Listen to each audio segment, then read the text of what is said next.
Hi, I'm miltonchang for Bonsaiheirloom, and I want to show you my bonsai garden. Many people ask to want to get a grasp of my overall collection.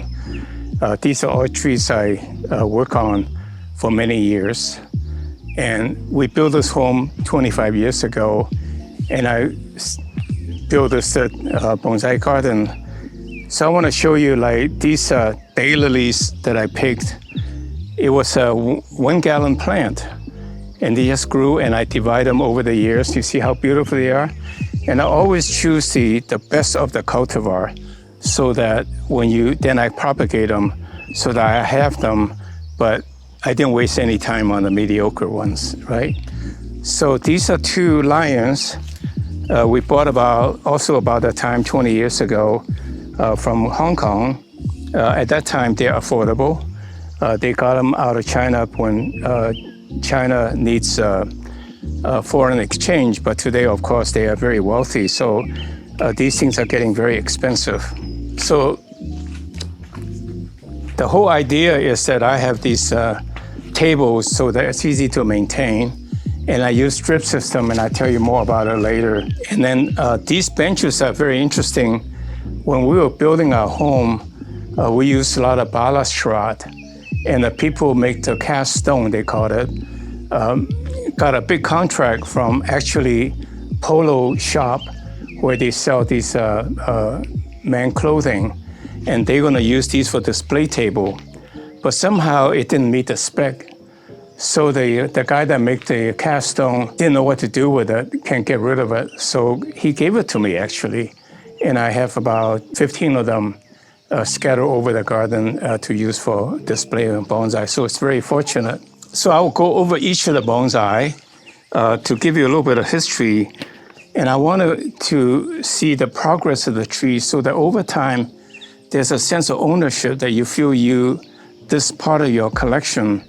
And you can also learn from it to create your own collection, emulating what I do. What you see today, I think is quite nice. But it's really not very nice to start. It's through continuous improvement. You nudge it a little bit, you modify a little bit, you cut off some branches, and you tilt it a little bit, and you turn it around a little bit until you get improvement. And each time you see a different angle, you improve a little bit, and that's how you create the process of creating good bonsai. So I intend to do 3 garden tours, bonsai garden tours. This is the one more finished garden, and that's why I bring my guests for a short tour. The second garden will be my work in progress in the back, and I'll show you that too in due time. And the third one are the bonsais I did on the video. And then if we give a 2 or 3 or 4 updates a year, you can see how and I work on them as we go. That gives you the idea how to create bonsai. So I think you will find that informative. Again, I want you to identify my bonsai as your own. And that's how we become a community, and we share ideas. You can critique me, and as well as give me ideas. And then the conclusion, I will give you some good, useful conclusion. So please do stay around. And if you like my video, I need the encouragement, click like, and also subscribe to our channel so that we can notify you of new information as they become available. And lastly, provide me feedback on the comments so that I would be able to know what you're interested in. Okay, thank you, and you can help me with it. So this is a California bonsai I bought probably 20 years ago, and was very little green up on top, and I've been nurturing it. I changed the soil to, instead of the traditional keep it dry soil for California bonsai, this is close to my current mix. In fact, even a little bit more soil in it than my current mix. But you can see it's growing like crazy. And so there are several things I would do to change it. So for example, right now it's like a thing like this. And it's too symmetrical. It's not very artistic. So for example, I will probably cut this branch off and make this the top, and then make this come up a little bit or shorten a little bit. So this side is relatively short, and then this side coming down, and then maybe this to create the apex more specifically. You can see it's got a tremendous amount of twist because they grew in the severe weather of the Mojave Desert. And these are several hundred-year-old trees. I don't know how old, but full of termite holes and all that. But they're very healthy, and it's growing healthy with my new soil mix.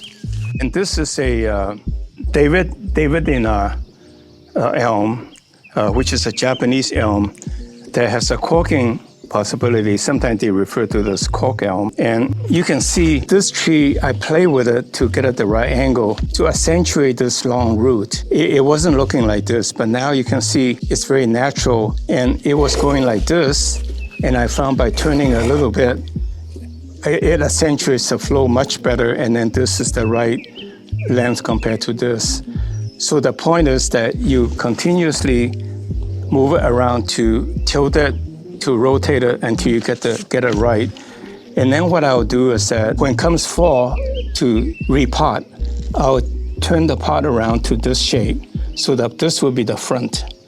And so that's what you do. You make continuous improvement and you do the most during the repotting process. You tilt it, you rotate it until you get it right. So this is the one that we demonstrated about 3 weeks ago. But again, just to remind you, this was a tree dug from my cousin's house. It's a prostrata juniper where she grew in the ground for about 23 years. And I've been working on it about 20 years, 20 years.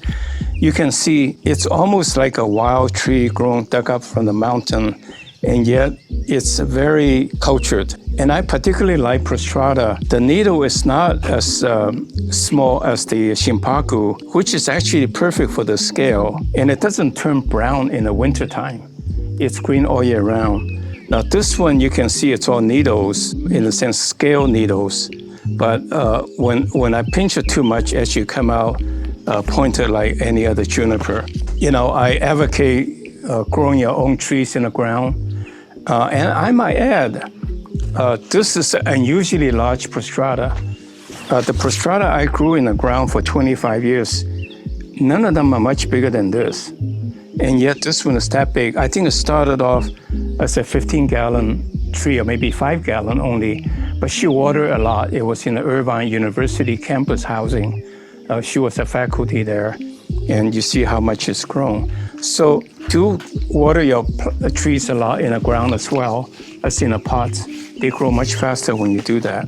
This is a tree I bought about a year at an auction. That's a Procumbus nana. It's a dwarf. They call it garden prostrate juniper. It was a massive of branches. You couldn't even see what's going on, but I was intrigued by the curve. So I bought it and I cut it back drastically to almost nothing. And you can see it's coming back, and I'll now begin to work on it. You can see the previous owner had been wiring it. You can see all the kinds of scars and things, but I'm overcoming all of that. One other thing to note is that I keep telling you that you never drown a bonsai. You can water as many times as you like. So for example, this one feels really dry on the top, hard on the top. But if you push hard a little bit, you can feel it's soft below. That tells you still water below, that's fine. So you can also test how much water you need by pushing on it to see if it's hard. When in doubt, water more than water less. And this is I put the two side by side because that's one I bought 4 or 5 months ago at an auction, at the so-called the Mammoth Bonsai auction. And I paid too much for it, but I wanted it. And it's Sierra juniper, which has very nice green leaves. And what I will do is that let some of these branches thicken. Right now it's all very floppy, and then I'll select the main branches to use it to thicken, to create a shape. So I'll be working on that starting soon. And in fact, maybe I'll do it with you. It may be a little bit boring because it's very tedious and routine, but you'll get the drift of how the bonsai is created. So that I will have tiers, and maybe the height may be here, just getting too high. So this one is a Zelkova. as I said, I planted the seed that I collected at the university near a park near University of Rochester when I was doing an Optical Society trade show. Look what it's done in about, I would say 50 years. And I was thinking, try to make this tree to demonstrate the techniques of bonsai. I think these two are a little bit more of a bar branch. So I have two choices. I can let this one grow a little bit more and cut this one a little bit lower to create a little tier. Or I was thinking to take an axe and cut this open and push this one down, and it will heal over eventually as a kind of exercise for fun to show you how drastic you can make to a bonsai to get it to the shape you like. And this is a cascade elm I did describe in the cascade video, so you can refer to that. This is, again, it's a Catlin elm. These are two Catlin elms. You can see by being very rough with it, it kind of create a very interesting pattern, and I'm hoping this one will grow taller to become the apex, and so it will have the triangle, very nice. Again, a lot of character in these Chinese elm because the bark breaks off.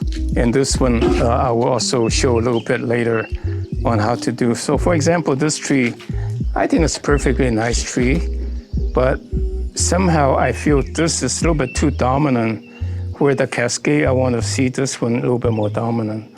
So it's quite possible to create more dimensionality. I would, in fact, air layer this piece to make it into a shohin bonsai. It would be a fantastic shohin bonsai, and make this one grow out so that this goes out, this goes back, and then this comes up here. Like this tree will be this tall to accentuate this cascade. So this could be one of the projects video that I would do with you to show you how quickly you can make this root out to become a shohin bonsai. Now look at this is my sumo. I did it, I think 3 weeks ago with no leaves. And that's how much it's grown in 3 weeks. And in fact, as I study it, I talk about making this the apex and cut it off eventually to thicken. But now as I look at it, this could be the very interesting apex, so that its tree has a little bit more tree dimensionality. This goes back and this goes front. And then it's okay if I cut off this, that will have a back branch going there. So you look at it, you change your mind, you study it, you optimize it as you go. And that's the beauty of bonsai. It's a living art. You can make continuous improvements. So this is my oldest bonsai in the sense I have kept the longest. It started off as a 15-gallon landscape tree designed for a Japanese garden where you plant a hovering tree over a lake or a water feature. And what I done is that actually this branch, I created it by pushing a little branch up to make it into to give it more feature rather than all the cascades just keep going out straight. And I created a more curve as I go. David DeGrode, who was an expert bonsai person, when he looked at the tree, he said he really liked the tree because of the powerful flow. And I agree, that's what I try to accomplish. All the trees will have a flow, a line that you follow, that you understand what nature has done. And so, for example, looking at this tree, I think the next thing I would do is to make this the apex. So this will go back and this go front. And in fact, looking at this tree, why is this tree turning, and then all of a sudden go straight? So I may very well make one of these the apex so that you can see the flow continuous. So you just gradually make improvements, and every time you improve a little bit, and it accumulates over time. This is a Prostrata juniper, or may even be a San Jose juniper that I bought about 30 years ago from Mrs. Hatanaka in Anaheim. I bought 2 or 3 trees from her. Mr. and Mrs. Hatanaka are a wonderful couple, have a nursery, bonsai nursery in Anaheim. And they are the early founders of the California Juniper Society. And I've been working on this, and again, due to my ignorance in the beginning, a lot of these branches died off. But it doesn't matter. When you have lemon, you make lemonade, and these dead branches looks very natural. It looks like a tree survived the wilderness. And I'm working on this, and I hope to maybe possibly show this tree in next year when the foliage will be fuller, I clip the needles back severely to accentuate the design and also to make the trunks more visible. Some point in time, I got to thicken it, let the ramification do a little bit more to show that the tree is well taken care of. I also collected a whole bunch of these stone lion or the carved lion. Look at how old this one is. That's many hundreds years old. I collected from a collector. I bought it from a collector in China. So this is the 25-year-old trident maple that I've done the video several times. 4 weeks or 5 weeks ago, I trimmed it back to almost nothing. And look how it had filled up. And I think the one point that I want to make is that we usually see bonsai in bonsai books and on video on YouTube. So we think of bonsai as being a very beautiful object. We don't think of it, it's not a very beautiful object except during the display time. Because in the meantime, it's growing like crazy, which you want it to be healthy and growing. It looks bad, but before the show, you trim it to make it nice. So don't try to always clip your tree to keep it nice. Let it grow so that it can stay healthy. But when you really wanting to display it, then you do a fine detail work, which I've gone through this bonsai cord and clipped most of the tree in the last few days, which, I would prefer not to do, but, just to show that my trees look decent. So like this tree, I clipped it, in fact, last night, because I know we're gonna show this today, and some of these are really grown a couple inches. So what you have to do is when you have a guest coming, what you can do is keep the idea of the main shape in mind, but clip off the redundant growths to make it look nice, but never lose sight of the overall design so that you don't wake up one day and say, oh shucks, I cut off a branch I shouldn't cut off. So like this one, I want this part to be kind of distinctive, and then this part to stick out more, so I will let this branch grow a lot more before I cut it off again. So you gradually fine tune it. Now this is a variety, you can see the leaf is a little bit more glossy than the other one and very thick. And so it doesn't burn as easy, and it's really nice feature that the leaves come out red in the beginning and then it turns green. This is a Formosan variety, which I started from a seed. And I'm propagating this. Someday I'll make it available to you. This is about a 20-year-old Korean hornbeam. They are very slow. You can see the white trunk. It's actually in the birch family. So they actually like a lot of water. So when you do the mix, you may add an extra part of vermiculite to keep it moist. And it's slow growing. The leaves reduces in size somewhat. And it's really a very attractive tree. It can get quite dense as you keep pruning it. I just cut it back so it's thin, but you can see in about a month, you'll be all filled up with the young, tender green leaves, and I think it's very attractive. And this is also a hornbeam. That's a Japanese hornbeam, not Korean. You can see it's a little bit more tinge of red. And this tree is so out of shape because the trunk is very long and most of the growth is up on top. So in a few weeks, I will use this as an example to air layer the top to make it a shohin bonsai and start over again with the bottom, with a nice trunk in the bottom. And this is part of my landscaping juniper to hold the soil. I planted 25 years ago when we built a home and dug it up. About 10 years ago, the trunk was about this size. And in 10 years, it grew about quite a bit. I need to fill this up a little bit more, which only takes 6 months to make it look nice. Look at, like it's at the top of a mountain, weathered by the severe weather, and yet it's struggling to keep green in the springtime.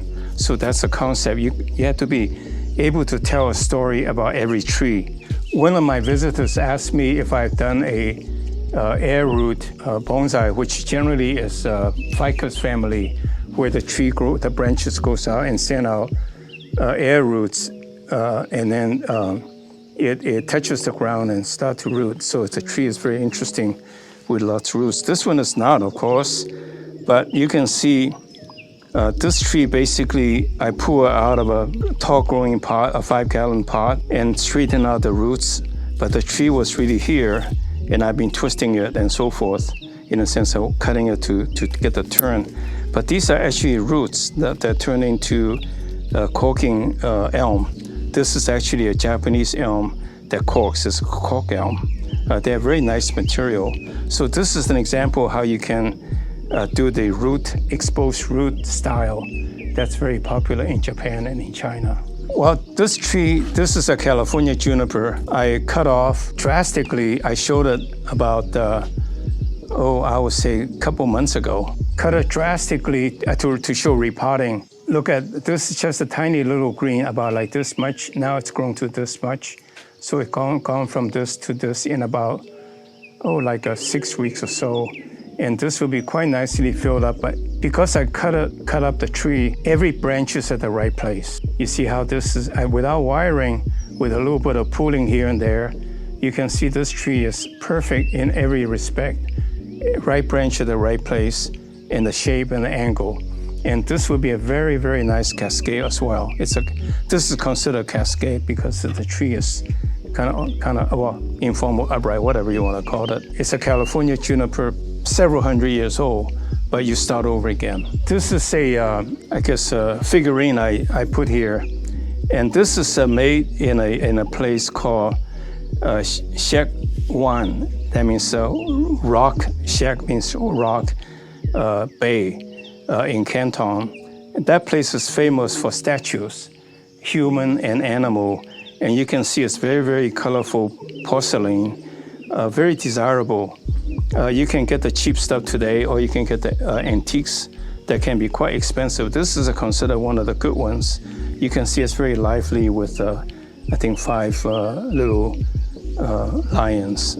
You collect antiques and object of art to complement your bonsai, as well as use your bonsai to complement your collection. So this is a Japanese black pine. I started about 15 years ago, and that's a Mikawa variety I bought locally, and I've been working on it. And I think early days have suffered. Some of it died off, but you make lemonade when your lemon and looks very different. Chinese actually like this style. It's kind of ramification of a horse or animal of sorts. This one is a very desirable cork pine.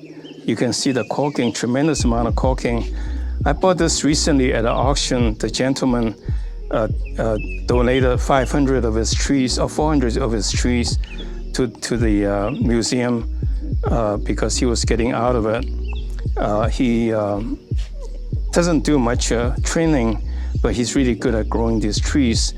Now, both of these trees, the needles are getting a little full and long, and they are all fully established for this year.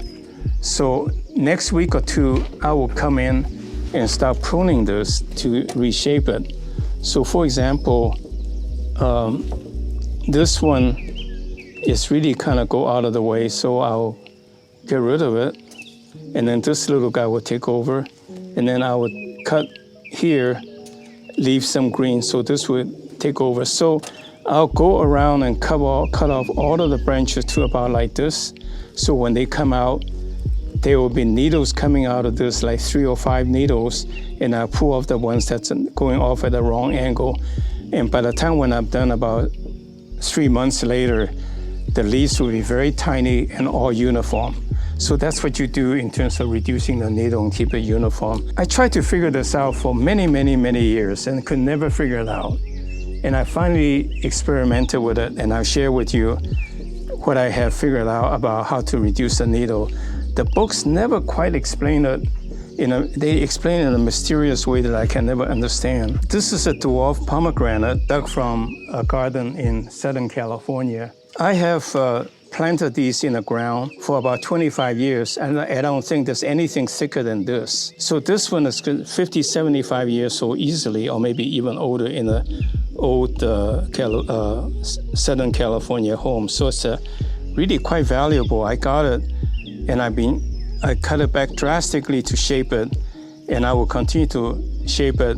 Hopefully, some point in time this year, because it's gone through drastic shaping, it may or may not flower. But next year or two, it will start to flower. I think I will show you. It's really a beautiful material for bonsai, which is the dwarf pomegranate. I think there's not much of a twist, but it's considered a twisted dwarf pomegranate. I kept the back, not prune it, because I think the fruits, the flower tend to come out at the tip. So if I cut it too short, it will never flower this year. So I hope the back, I can still look at the tree and see the design, and then the back may offer me some flowers. And one of the things I am changing over is that instead of using a drip line like this, I'm changing them out so that I will instead put in a drip head. So I've been using this drip line and for many years, and it worked fine, except sometimes they clogged up due to the hard water and calcium buildup. So it's not that reliable, and if I miss it, that's a disaster. So what I now opted to do is use these drip heads, which, as you can see, it's got a sprinkler head. And then if I put it in, this is a little hard to put in, so you have to use hot water to soften this, to squeeze that in. And then I put it near the root, like this, so that water will come out. Sometimes for a big pot, I use 2 of these at 2 corners, and the water will come out and spray and spread over the pot. And it's not very uniform, but I supplement that from occasional hand watering, which I enjoy doing. So I think this is a much more reliable approach you might want to consider. And as I mentioned many times now, get a drip controller so you don't have to worry about traveling. This is a tree, again, I bought at the big auction at the Mammoth Bonsai auction. And it's a California juniper. You can see these are all juvenile needles. It's not the scale needle because I cut back very, very severely when I got it. It's a big mess, and I've tried to put some form in it. So for example, I really would like to have this to go down more. So, and to create a little bit more feature, I think it would be nice to have this one going back.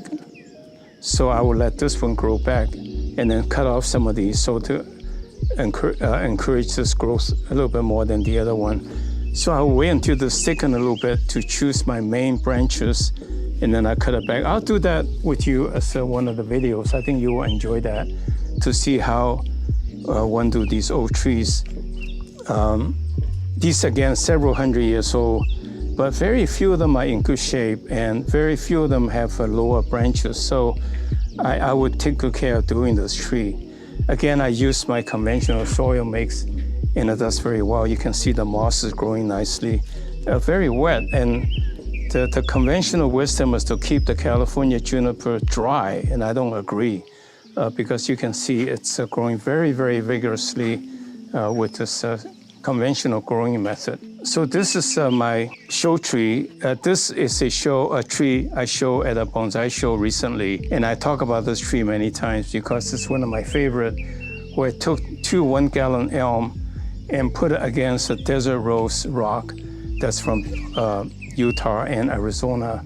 And you can see it's really quite a magnificent tree, just as if the tree grew out of the mountain, like in the pine trees in Huangshan.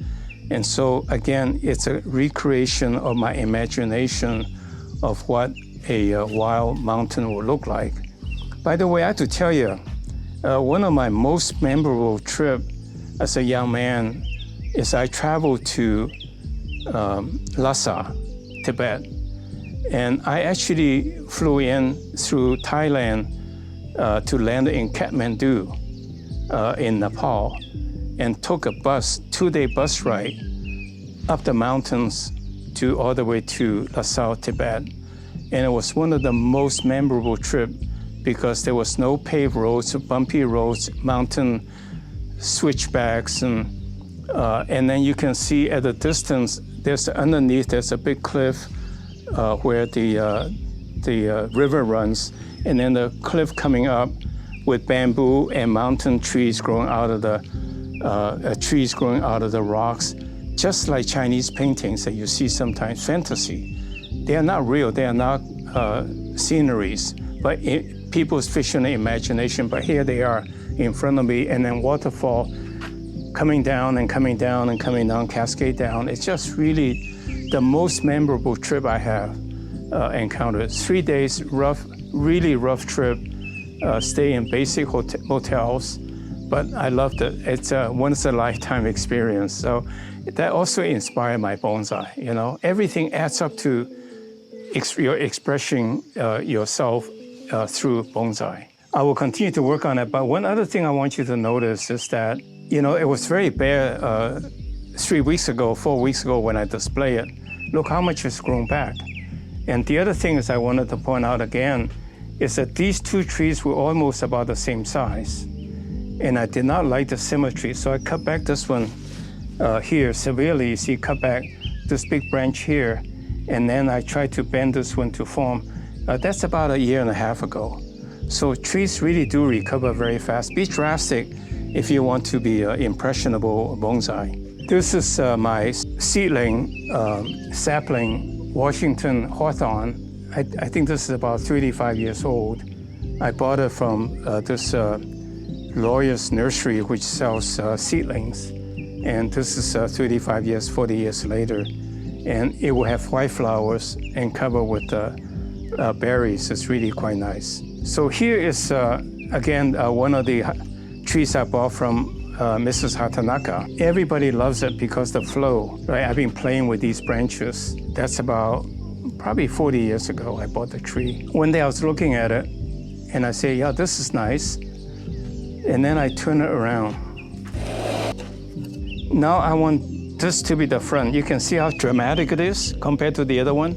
The other one is nice, but this one's dramatic and it's got a lot more depth because this tree is sticking out, this going back, and this whole trunk is exposed to something really magnificent. So I will put a pot, maybe a slightly shallower pot, maybe just this pot, at this angle. You gradually make gradual improvements as you see look at the tree, and repotting time is a great time to reposition your tree to optimize. And next year you look at it, you optimize again, some more. And after many, many years, they look magnificent. So that's the whole idea about bonsai, patience, and continuous improvement. This is, again, a Japanese cork elm. You can see the corking. It started off as a 3-trunk tree. There's a trunk here coming out this way. I can never get it right, so finally decide to cut it off, and so then I'm a double trunk tree. And then I was looking at it this angle, which is nice. And then I said, well, you know, I've been twisting it around and finally said, look at this angle. You see now the tree got a lot more depth. It's interesting. And maybe not quite like this, so I repot it next year. So that's what you do to make continuous improvement. And I've been cutting this off, changing my mind about apex. And I think rather than something straight, I may make this the apex. You can see that's kind of nice. So this is my, well, over 100-year-old pomegranate tree dug from Los Angeles when they were bulldozing for building the highways. The tree was about this wide, you can see, and then I found this line and I used a chainsaw to cut it. And up here was really no more than this size branch, and it's grown. Now, I tried to cut back some for this garden tour. I decided to keep some of that long branches growing because there's a possibility it may flower and have fruits. So I didn't finish trimming this because I want to give myself the possibility of something coming out of these long branches. Well, the tour is rapidly coming to an end, and this tree is I'm not sure it's a Zelkova or actually an elm, but I think it's Zelkova that I actually hand carry it from Taiwan through the airports. And you can see it's very, very old, dug from the mountain. I was fortunate to get it. So for example, looking at this, it's a really kind of a weird looking. I can emulate a mountain range where a tree grows out of the tree, the rocks, just like the other one. But then this branch, I was like in between to thinking this is like part of an old tree that's tall, and that's a lower branch that grew out. I don't know what to do with it. And one possibility is to air layer this part, make this a separate bonsai, and tilt this back, and hopefully something will pop out to make this tree this high, or sort of like this high. So then you have a smaller tree growing out of a rock of a mountain, and then this also grow out of a mountain, but that's the height, not overly high. I don't know. I will sit on it and decide with you later. Maybe you can give me some opinion. You know what you can do is that, what I can do too, is to take a picture of that, which you can download from the YouTube, and then try to sketch it to see what it will look like if you redesign it. So like this one, this is again one of the 25-year-old juniper I dug up from the landscape. I really didn't like the tremendous amount of curve, but some people think of bonsai as a lot of curve, so it's okay. And I think this branch, I'll try to move it down eventually to create more of a bottom. But this part is a little bit problematic because this is kind of like going out. So the likelihood is I will cut this off, using my handkerchief trick to hide this part and let this part grow up. So it'll be less of a sticking out. And then another option is to make this the apex and then let these grow back. So I had to study this, but I think the curve is interesting. I did not do it intentionally to create this weird looking curve, but that's how they grew, and I'm taking advantage of by cutting off these redundant branches. So we shall see, again, to be determined. And this tree I did about 2 weeks ago on the Japanese black pine, and we'll see how it develops. Well, thank you very much for joining me on this tour. And I feel like I'm creating a community. I want you to feel like you own the tree, in a sense, identify with the tree that we are working together, work on it together. Subscribe to my channel and send me your comments so that I can address the issues that are of interest to you. Of course, click my video, click like, and subscribe to our video so that we can notify you of our future video. I intend to do this tour showing the same tree again 3 or 4 times a year so that you can follow the progress to know the consequences of what I did, right or wrong, to learn from it. And together we can really do something about bonsai. The one thing I feel very strongly is that bonsai is really meant to be an art. And yet the way we are taught is to follow rules of bonsai, number 1 branch, number 2 branch, etc., which I think is really good as a starting point. But then you gotta break loose, be on your own, create your own style, do your own thing. And that's what I hope to encourage you to do that. You can see none of my trees are really, there's some similarity because it's done by me, but on the other hand, there are a lot of differences in each tree. Each tree has its own personality. That's because I go with the philosophy not to force myself upon nature, for lack of better words, make lemonade when you have lemon, by following the rules, the nature of the tree, and then modify it to suit. So we have the possibility to apply Yankee ingenuity to make truly a bonsai, truly a creative art. And I hope you will join me in that holy journey, really, to sort of do something different and make a difference for future generations to enjoy. It's such a great hobby in terms of managing stress in such a stressful, hectic world in terms of mental health and all that. And I found it tremendously relaxing and even helped me understanding management philosophy by doing bonsai. Someday I'll do a video about management philosophy equating to entrepreneurship and bonsai, because when I gave a speech at my company, I meet people 30 years later and they tell me that's the best speech I ever made. It's about talking about bonsai, equating bonsai to business practices. So with that in mind, I thank you for joining me today, and look out for a new video. Thank you.